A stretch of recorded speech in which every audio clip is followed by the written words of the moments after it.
Voilà la ruche isolée, tout en bois.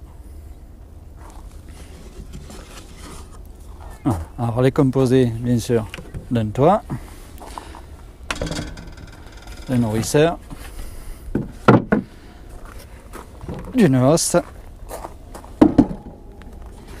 je vais mettre sur le côté, d'un corps et d'un plancher. Particularité du plancher. Plancher anti-varrois, une glissière dessous, et autre particularité, la glissière aussi. Pour le nettoyage du printemps, on sort tout, on nettoie tout, c'est nickel. Une porte, je vais vous montrer après le système de la porte. Donc le corps en bois, bien sûr. Donc on a 1 cm de bois extérieur, 1 cm de bois intérieur, et entre les deux, 2 cm et demi de paille compressée. On peut remarquer un petit épaulement. Voilà, ici un épaulement tout autour.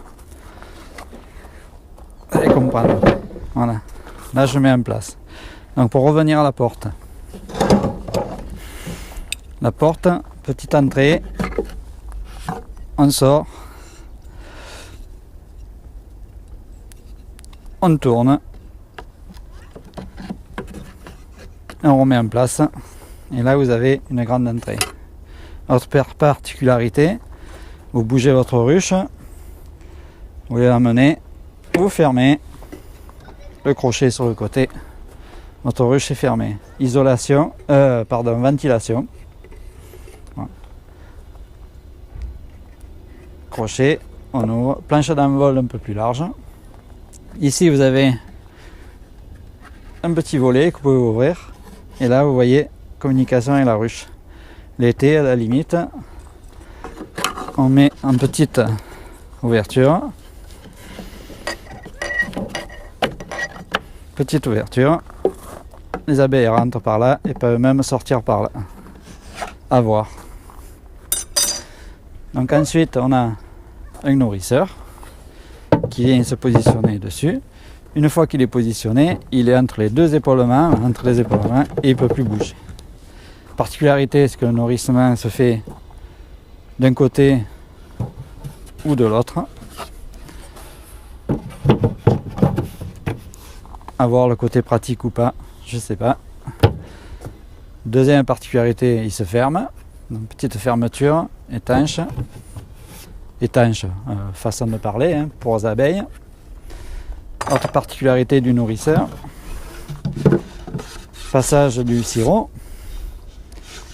Pas d'abeilles peuvent passer. Par contre, on peut, si on veut, ouvrir ici, petite trappe, et les abeilles peuvent venir nettoyer le nourrisseur une fois qu'il est vide.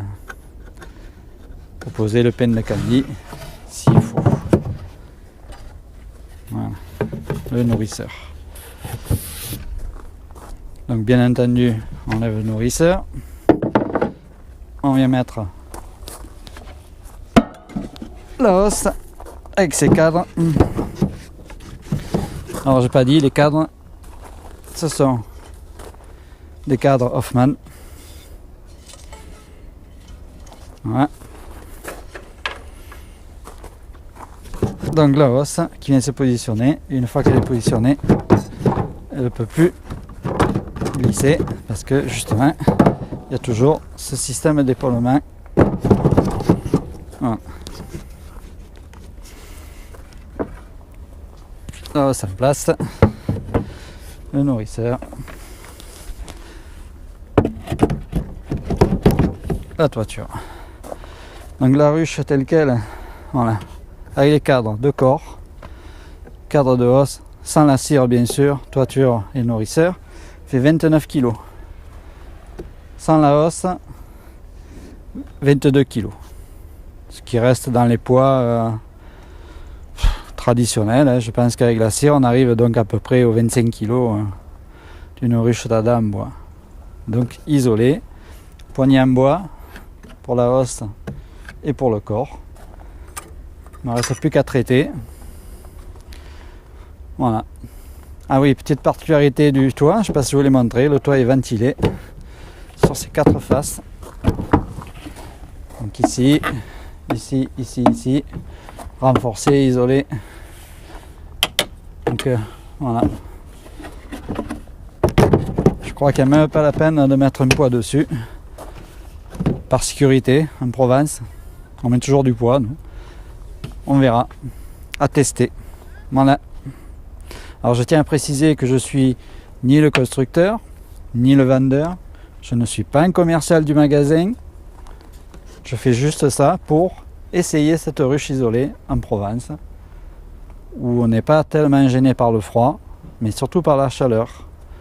Donc apparemment, il y a des études en Israël qui ont été faites sur des colonies dans des ruches isolées, et le rendement de miel serait supérieur de entre 25 et 30%. Donc voilà, je vais essayer.